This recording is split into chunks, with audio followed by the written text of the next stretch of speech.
you for being here. We also have Representative Cook and Senator Anwar. Thank you both for being here as well. We have the Commissioner of DCF, Commissioner Durantes, and Commissioner Beth Bai from Office of Early Childhood. Thank you. Obviously, you'll be hearing from our governor in just a short bit, who has been a strong supporter of obviously education and kids, but communities like ours throughout this entire pandemic. And so first, I just want to state the importance of being here today for this announcement and how we are giving back to the kids in our community. The Meridian YMCA is just a sampling of early childhood programs that provide educational and social atmospheres for our kids in our city. This past year, I think one thing we tend to forget is the sacrifices that our students and the youngest in our schools and child care facilities have made over the last year without being with their peers, locked in their homes at times without knowing if it's safe to come out. And we were able to open the doors here at the Meridian YMCA and other child care facilities across our city to provide not only a social environment, but one that's educational. And so I'm excited and ecstatic that we're going to be giving back and pouring more money where it needs to go, right back to our kids. Several weeks ago, the governor also challenged cities and towns to work with nonprofits such as the YMCA and others to make sure that summer enrichment programs are being provided. Governor, I'm pleased to say that we have had several meetings with our nonprofits. We are working to make sure we are enhancing the accessibility and the ability to fund these programs for our kids, to make sure they don't just get something in a classroom, but also all summer long. And so again, thank you all very much for being here. We have a list of speakers that I'll pass the microphone off now to the Executive Director of the Meridian, New Britain, Berlin YMCA, John Benign.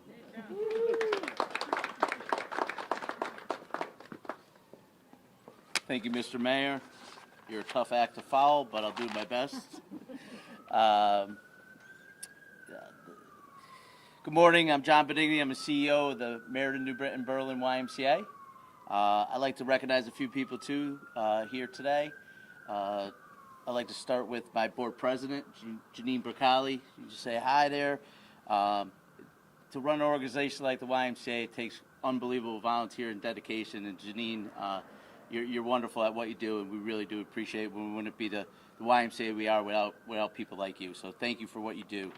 I also like to recognize Mary Jo DePasquale. There you are. She's our site coordinator here, site director. I don't know, Mary Jo, I don't want to date you, but I know it's years of service. And what are you, like 25, right? So thank you so much, Mary Jo. Steve McCoya, who's the branch executive director for the Meridian YMCA. My right-hand man, no question about it. Wonderful job, Steve. You do a great job, and you always constantly make me look good, so I really do appreciate that. John Catalin's here from the CEO of the Connecticut Alliance of YMCA's. John, over this time frame and working with the state and OEC and all that, and you've done a remarkable job in bringing us all together, all the YMCA's in the state, and work with the state. So thank you for all that you do. And then last but certainly not least is a teacher, and a preschool teacher right here, Catherine Reynolds. And I struggle with her name because I know her as Miss Kitty. And Miss Kitty, why don't you just come up here, and you need to be at least in this line for sure. Now I'm not even going to date you, Miss Kitty, but I will say that I have 4 children. My oldest is 16, and my youngest are twin boys that are 11, and all 4 of my children had Miss Kitty as preschool as a preschool teacher. And I'm here to tell you, Miss Kitty, that all 4 of my children are high honor students. All right, and the oldest one has already started the process of college. We'll talk about that later, Governor. But it's certainly getting there too. So, Miss Kitty, not only professionally but honestly, personally, the impact that you had in my family is immense. And I know that you continue to do that every day with these children here at this center. So thank you for all that you do. And obviously, Miss Kitty is one of many, right? We have many preschool teachers that are doing that across the state and right here locally in Meriden, New Britain, and Berlin, too. Last thing I wanted to touch on is, in really today's event, and all the things that we've partnered with the state and OEC on. Throughout the pandemic, the Y has engaged in numerous programs with OECs, all positioning the YMCA in the state ahead of other states, other municipalities, who decided to close their doors. The appreciation from the families during this crisis was unbelievable. I mean, so appreciative. It started with Project 26, and it seems like it was so long ago, Project 26. We had 3 locations, allowing hospital and first responders to have a place to bring their children. Then we moved on to Project 27, which was working with families engaged in training programs through Workforce Alliance so that they could get the necessary trainings to get the jobs that they may need. And then we did Project Outreach. It was a two-part series to get those families that maybe wouldn't come in person, but would come on Zoom and get them somewhat engaged. And what we're seeing now is that their limited, their slight engagement has turned into full engagement. They are enrolling in our programs. They're making those connections. So those programs all worked. If I've learned anything throughout this pandemic, it has brought us all together. And when we are together, we're stronger. And when we're strong, and we're collaborating now with the OEC. We're not adversarial. We're on the same teams. We all want what's right for children and families, and we're making that happen. So I'm so proud of where we started through this pandemic, and now where we got to. And today's announcement by the governor is even at one step further. And yes, the money's needed. There's no question about it. But it's going to those families in need. And what the governor is ultimately doing, and OEC and all these fine legislators in the state, what they're doing is they are removing obstacles for families. In this time right now, we need to remove those obstacles and make this affordable, noteworthy experience for these kids, educational, and from summer camp that the mayor talked to preschool today, infant to toddler care, et cetera. So I'm just blessed to be here. I'm happy where we're at, and thank you all for attending. It's my privilege, and I really mean this. Done an unbelievable job. The commissioner of OEC, Beth Bai, is going to come up and speak. Thank you, Beth. It's so great to be here with you all. And Miss Kitty, thank you for what you do. You can hear it directly from a parent what it means. And John, thank you. We called upon you and asked for help for families that needed help. And the Y here answered the call again and again. And that's part of why the governor wanted to be here today, to say, we know it's been a heavy lift for child care programs. Teachers have put themselves on the front lines, but we know that there's recovery still to go. And from day one, this governor understood that child care was going to play a critical role in the pandemic. You're here today, not at just a press event, but where you can see where the children are, where the teachers are. And the state can facilitate child care, but it's the places like the YM that make this happen, and board members and the whole community. You could hear from the mayor what this means to them. A couple things I wanted to just remind people of, and I can give some specific examples now because at the last press conference there were questions about this. Tomorrow, OEC will announce the distribution of the $120 million stabilization funds going to every child care program that's licensed in the state of Connecticut. And so I thought I'd use the YM here as an example of what those funds look like. This program has 133 children, so they will receive a base grant of $100,000, and they also qualified for 3 bonuses. One, because they're accredited, so NAYC accredited programs will receive additional dollars.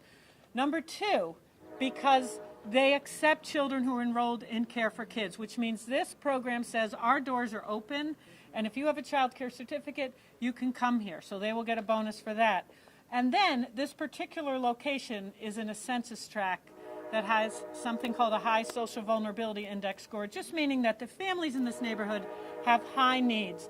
And the governor instructed Vanessa and I and the other commissioners that as we develop strategies, that we had to have ways to recognize those communities that were disproportionately impacted by COVID.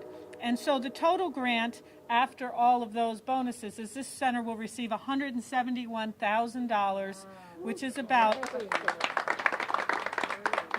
that is the intent. We really need to thank our delegation and President Biden for the American Rescue Plan, because the intent was to cover about 20 to 25% of their operating costs for the year. Understanding, like restaurants, like airlines, child care programs have been dealing with reduced revenue. They've been going to their credit lines. They've had extra expenses. And you could hear from John all the ways they stepped up. All the ways they stepped up were not covered. They stepped up because they were part of this community. And these funds will help them recover and push forward. So we're really grateful for that. I just thought this was a good place to explain to you all how we're rolling out these dollars, and we have tomorrow we will announce to the whole field. The governor, as John said so well, it's been important to him that families have some free opportunities this summer, and two of those I'm going to talk about today because we have Kathy Batista from the Family Resource Centers. We know from the public school count that about 15,000 children didn't show up for preschool and kindergarten this year who would have in a typical year. So we've done project outreach, like John talked about, and had other strategies to get children those preschool experiences. Well, this summer, in the American Rescue Plan state funds, what the governor's proposed to do is that for families enrolled in school readiness and child daycare that are the state-funded preschool, they will not pay parent fees. They will not pay parent fees this summer to encourage families and children to stay in the program throughout the summer to get that extra time that they had missed out on. And as John said, we want to remove that barrier, and the governor said we have to have experience where kids can have fun. You look here, it's fun and educational. The second piece is we're partnering with Family Resource Centers and the State Department of Education to offer free kindergarten readiness programs. And how those will work is the Family Resource Centers will offer 3 to 5 week programs, and that will help children be ready for kindergarten. So they'll use the early learning standards. They'll use, from our agency, they'll use the State Department of Ed standards for entry to kindergarten. We're offering enrichment funds because we've got to make sure that they can do really engaging, fun activities for the kids. But I've been in a lot of places. I was in Bristol last week, and the school readiness liaison told me that 26% of children were going to now go to kindergarten without any preschool. That's way higher than usual, but that's because parents were worried, and parents in multi-generational homes were particularly worried. So the Family Resource Centers are going to step up and partner with us on that program. And then we've already announced issues like opening up Care for Kids for more families, meaning more families will get subsidies. We're going to open up Care for Kids for families in workforce development, which the state hasn't done for 25 years, and this is, a temporary measure to help families get that training they need to get retooled and recover from COVID. Businesses suffered and families suffered, and the governor wanted to make sure our initiatives hit both. So I'm gonna stop there, and I'm happy to answer questions, but I'm going to turn it over now to Kathy Batista to talk about the role the Family Resource Centers are going to play in helping us this summer. I'm afraid to take my mask off because I haven't worn lipstick in a year and a half. But I'm gonna, or you're not going to hear me. Is it smeared? Is it? No. And you're lucky I'm wearing clothes today. But anyway, make sure you edit that out, guys. So first, I'm saying this first. I want to, Governor Lamont, our legislators, our senators, state reps, individuals that may not be in elected office, those hard workers behind the scenes. I want to personally say on behalf of the Connecticut Family Resource Center Alliance, which is made up of 57 grant-funded sites throughout the state, we want to say from the bottom of our hearts, thank you. And from the bottom of our children's hearts, thank you. So as president of the Alliance, which is made up, I already said that, and director of 2 Family Resource Center sites here in Meridian, I will tell you, we've been waiting for over 25 years for this opportunity.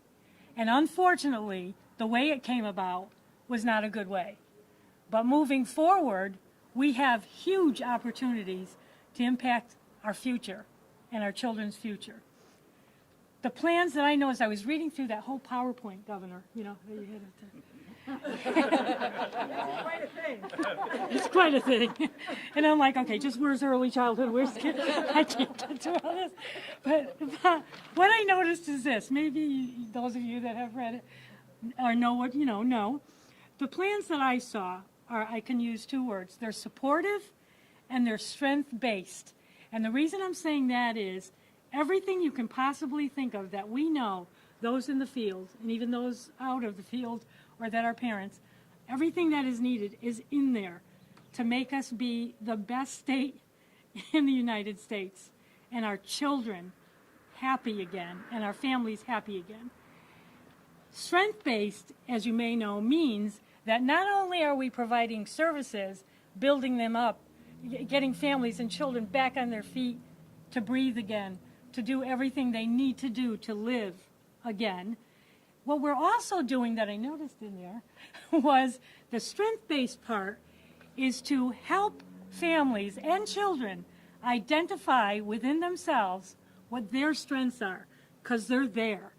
And you all know everyone has some strength, some talent, somewhere.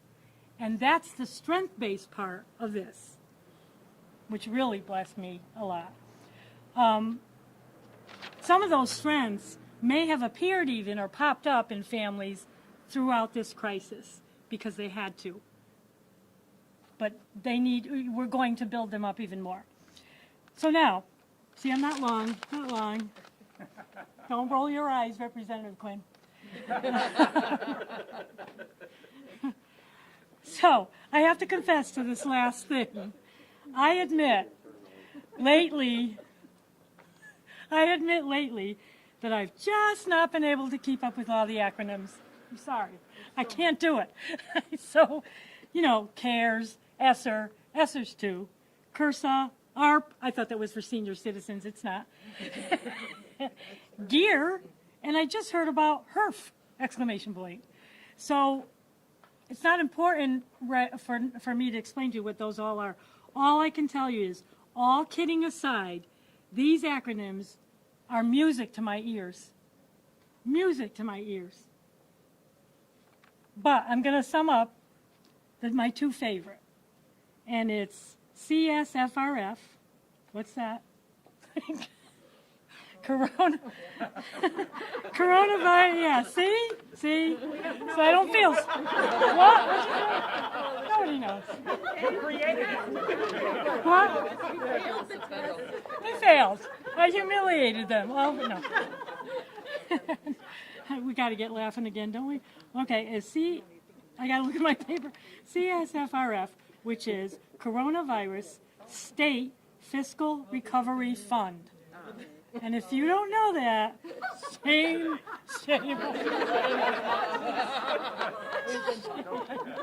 And the other one I love them all because they're so wonderful, is ARP. Yes, the Association of Retired Persons. That's the American Rescue Plan. So I'm going to sum this up right now with my own acronym. And it is, I had a really long one before, but I made it short. It's RRI. RRR. And no, it's not reading, writing, arithmetic. It's restoration, renewal, and revival. Thank you. I want to introduce, sorry, I got it. Sorry, Senator, let me grab this. I want to introduce our school readiness liaison in Meridian, Jennifer Baglin. Thank you. Jennifer has been doing great work. What I'm going to do is turn it over to my partner, Vanessa Durantes, and then she's going to turn it over to Governor Lamont. Commissioner, you have been such an incredible partner, and we've been working together on these proposals, and thank you for being here.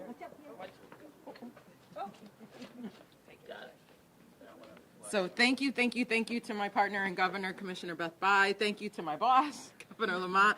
Thank you to these wonderful legislators that are here. Connecticut's children are in great hands. the American Rescue Plan Act, recommendations from the governor, put kids first. We recognize that in order to make sure that every kid in Connecticut has a Miss Kitty and every kid can be supported and supportive families, you have to support their parents and you have to support their communities. And the Meridian community has stepped forward throughout the pandemic and throughout the recovery to make sure that Connecticut stands firm as a state that cares for its families. So we are exactly where we need to be today. We are almost away from our masks, and we are coming together to make sure that children know that we know that they are not tomorrow, they are today, and to build up the foundation for our families, it's investing in our children today.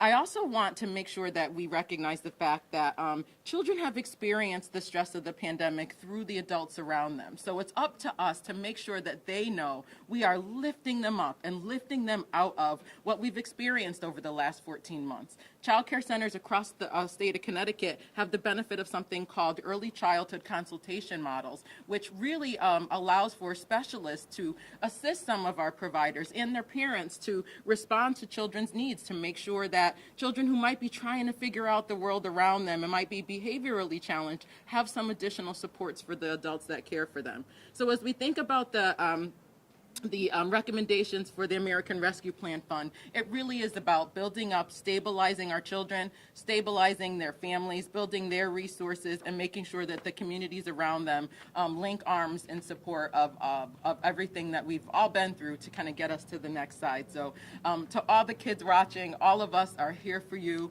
and we couldn't be prouder today to be able to stand together as a state to say that you matter to us. And that's all children in Connecticut. Not some, that's all. So to my boss, I'll introduce Governor Ned Lamont to talk to you a little bit more about the child care recommendations and funds that are coming in through the American Rescue Plan. I think you've already done a pretty good job of that. Kathy, I haven't worn lipstick in a year and a half either, but I'm just going to let it rip. I'm just feeling pretty relaxed. And as Vanessa and President Biden have said, when you're hanging out with people who've been vaccinated and you're outdoors, you're not going to have to wear the mask. And we have to wear the mask a little longer. Kevin's got to get a second shot, but our day will come. And, because I think Connecticut's done the right thing. Senator Abrams and Senator Saud Anwar did the right thing yesterday in the state Senate, doing everything we can to make sure that people get vaccinated. Connecticut's a leader here across the country right now. Well over 2/3 of our folks who are eligible have gotten vaccinated. We're working really hard to make sure the young people do. And Mary, you had a long day yesterday. I appreciate everything you did there. I just want to make sure that as we get on the back end of this horrible pandemic, we come out of this stronger. We come out of this stronger on behalf of everybody, and nobody is left behind. I love Meridian. I just think you guys do it right. I'm standing here. I hear the train go by. Hilda tells me that this is all affordable housing, right down to that beautiful new green, which is across the way to the rail station. I was just here as you provided housing for veterans. This is a model of how we ought to do things. And right here in the heart of town is the YMCA Child Care Center, making sure that each and every one of our kids gets the very best opportunity at the very start. Beth and Michelle and Kathy have been pushing us all along the way to make sure we do everything we can to take care of these kids. Thanks to the budget we've got from the feds and the state, this is the greatest expansion of daycare and child care and infant care in the history of this state. I want to make it last. I want to make sure that each and every one of these kids get that opportunity. And I'll keep going. We're going beyond there. We're providing, when it comes to the older kids, K through 12, starting right about now, trying to get our learning camps going. And we're providing funding to provide free learning centers across the state, starting right after the July 4th break. There have been just 100,000 kids who have not been able to get into the school for one reason or another. Our schools are open. And we want to make sure that they have a chance. Hopefully the Y is going to take advantage of this. Come in, put in your applications right now, and we provide significant funding for this. We have enough to do about 24,000 kids. Kevin, if the cities step up, we can do even more if you want to match us. Miss Kitty, if you tell the superintendent of schools to provide a little extra resources and match us as well, we'll be able to make sure that every single kid who wants to go to camp will have that opportunity to go to camp. So I just, leave you with the thought that it's been a tough year. But Connecticut is coming out of this stronger. Our country's coming out of this stronger. And I think if nothing else, we look at each other as one. I really am so proud of Connecticut stepping up. And we realize that we're all in this together. We really are. I mean, black and brown and homeless and urban and rural and suburban. If we didn't take care of each other over this last year, we were all worse off. And we all looked after each other, and that's why I think it's going to be a great summer in the state of Connecticut and beyond. And I hope it's going to be an amazing summer for our kids, our youngest kids, at childcare across this great state, and that allows their moms and dads to get back to work and get back to a new normal. Thanks, everybody.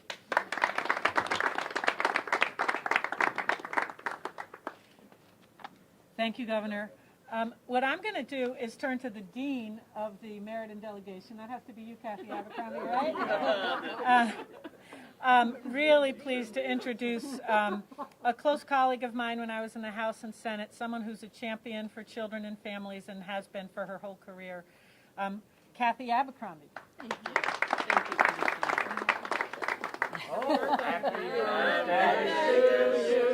Good morning, everyone. Happy birthday, dear Kathy. Happy birthday to you. Thank you. Anyways, so bad. Good morning, everyone. It's my pleasure to be here today. And I just have to say, first of all, thank you to our governor. You know, Connecticut is on the right path. And because we're on the right path is because of this governor. He has led us from the beginning, and we all need to really be proud of that and say thank you. Thank you for what you've done. I'm proud of Connecticut. And, you know, he's put strong leaders as our commissioners. As you know, we've worked with Beth Bai. Beth and I have been colleagues since we were in the House together. And there's nobody better to lead us in early education than Beth Bai. I was going to say Senator Bai. And then our newest commissioner, of DCF. I have to tell you, in all honesty, you know, I've been up there 16 years now, and it hasn't always been smooth sailing with our commissioners. And I have to tell you that there is nobody better that I have worked with in DCF than you, Commissioner. Her vision for DCF is going to really help a lot of families, and that's what their job is. So I just really want to thank you for that. We're here today to celebrate these dollars. But more importantly, we're here today to celebrate the recovery for our families.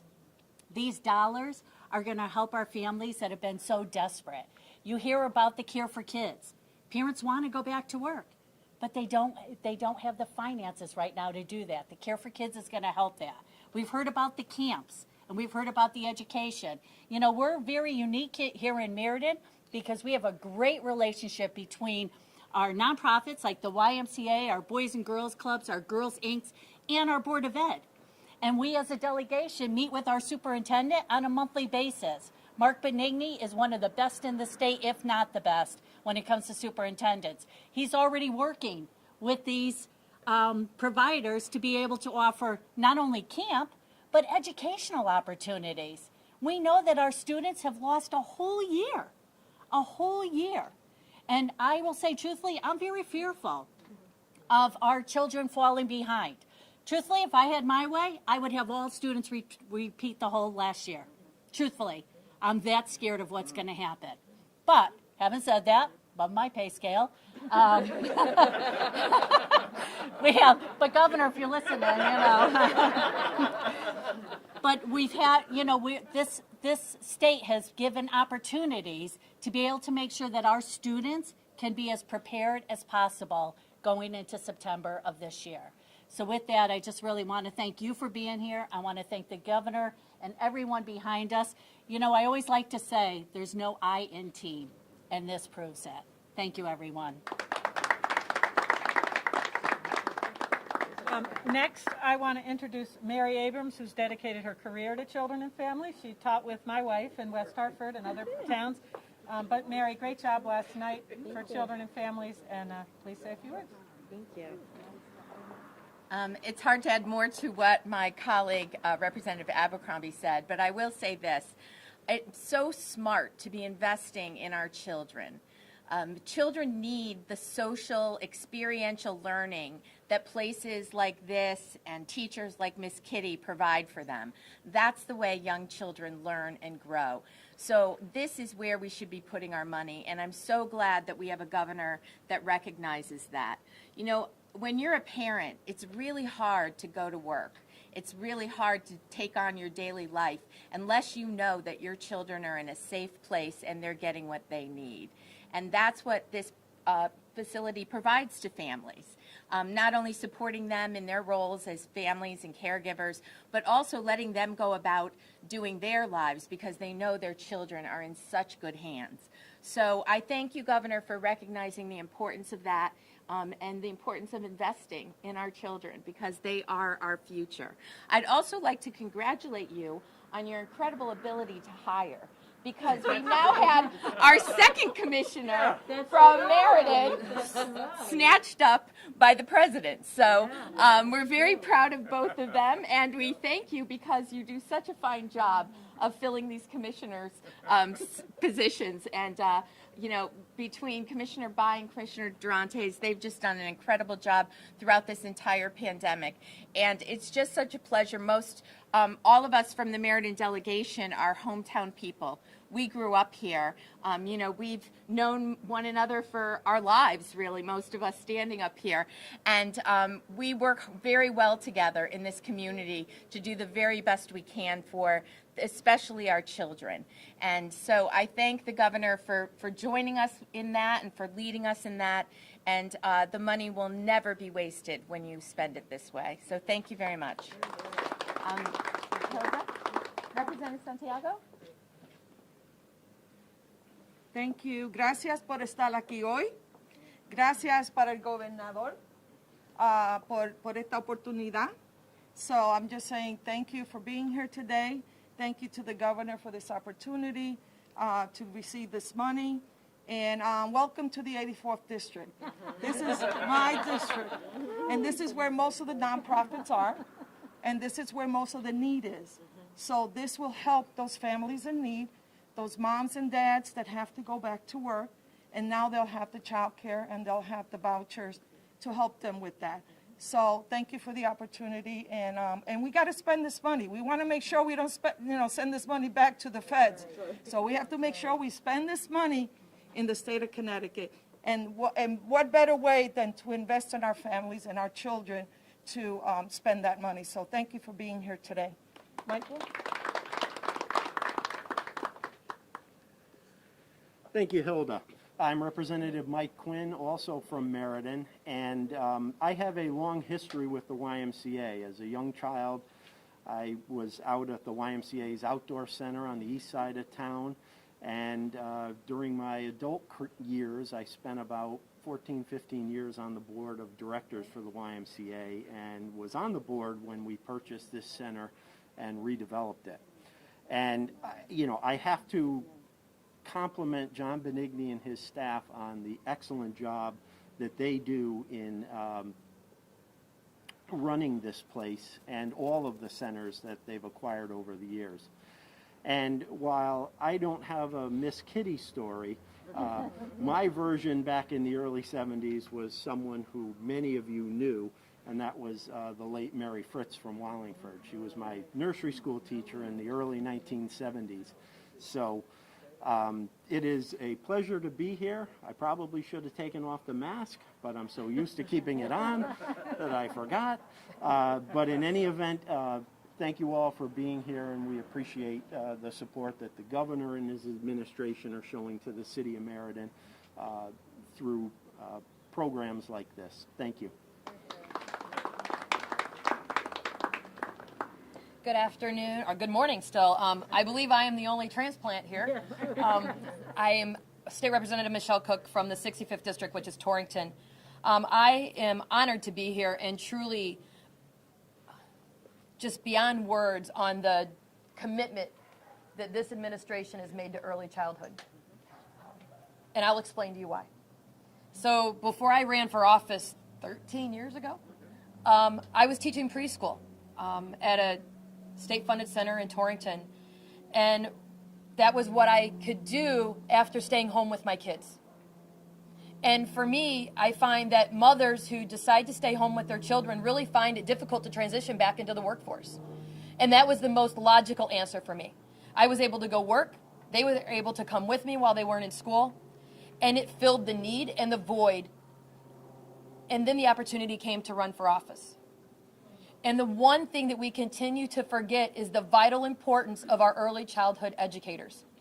Not only their dedication and commitment to our youngest residents in the state of Connecticut, but also to continue to put on the map the importance of their career. It is not simply somebody that watches your children. They are somebody that molds them, that helps develop them and prepares them for the next chapter, and that would be kindergarten through 12th grade and then beyond. They are the fundamental base of the building blocks. And for me, I am so truly honored to be here and just to be able to say thank you to all of our early childhood educators. We know that the folks that needed to go to work, our first responders, our frontline workers, those essential folks, to keep our state here and working. Places like the Y, the early, the other state-funded centers and the other preschool centers, they didn't close. They put their lives on the line as well. And so for that, I want to say thank you. And Governor, I will never miss an opportunity to say we need to continue to increase their rates. We need to continue to increase their dollar hour because our workers, our teachers, deserve much more than what we've been able to give them so far. So thank you so much, and I'm happy to be here. And I am now introducing Senator Anwar. Thank you. Good morning, everyone. I am delighted to be here this morning as the co-chair of the Children's Committee. It is a blessing when you have a beautiful day like this and we're having a conversation about investing in our young children. The highest return on investment we can get is in a time like this to invest in our children. And the clarity, Governor, that you have shown on this issue is inspiring. Thank you so much, because the children have been one of the biggest victims of this disaster that we have all endured in the last year. And the clarity that the Governor has shown, and also having a dream team of Commissioner Bai and Commissioner Durantes. I feel as a co-chair of a Children's Committee that when you have these amazing individuals who have committed their intelligence, their gifts to be able to give to our children in our state, we are in good hands. And the Governor has pretty much said, you know what, we have the best team, we are going to make sure we do the best for our children, and it couldn't be a better thing for a person who's currently serving as a co-chair of Children's Committee to be thankful for where we are in our state. Thank you again, everyone. Thank you so much for your leadership. Thank you.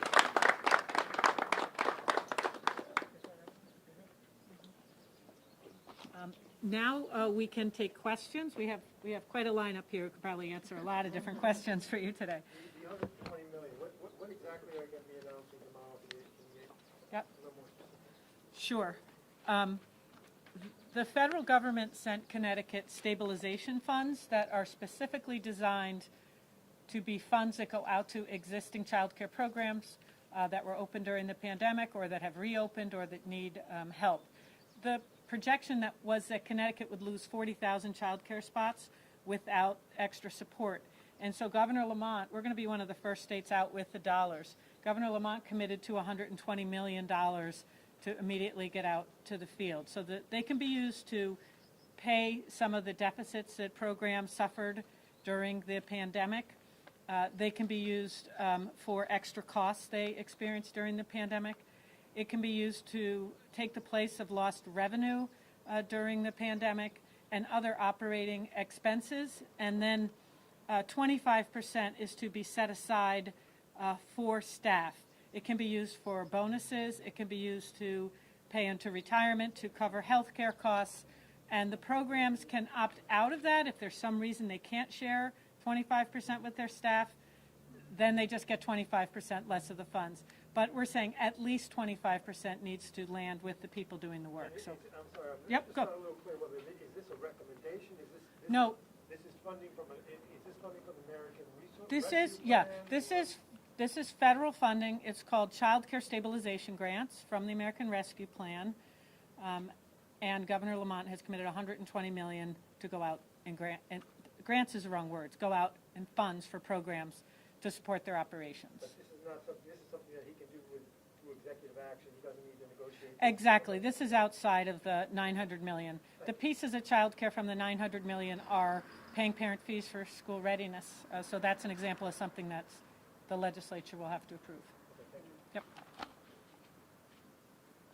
Any other questions? And how many partners would this apply to throughout the state?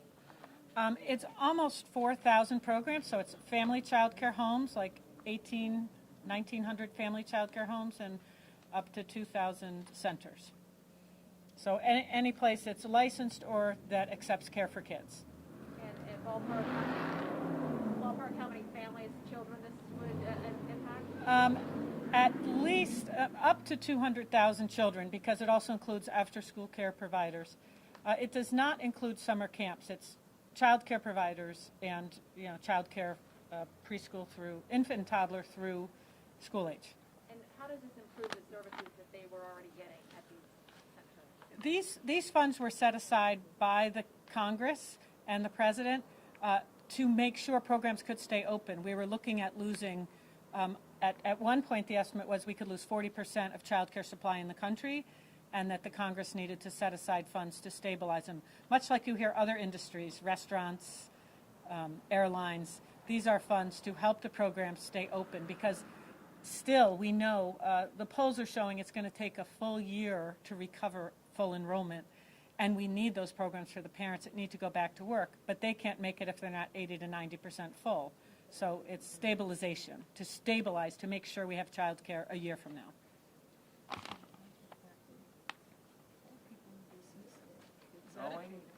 Gone. Thanks, everybody.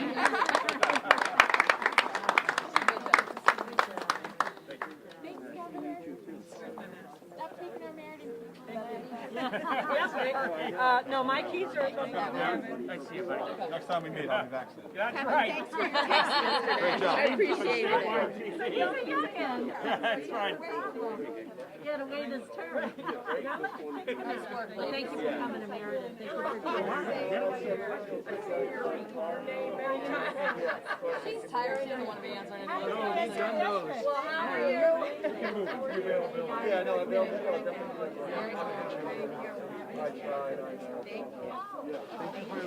Anything surprise you in the vaccination discussions?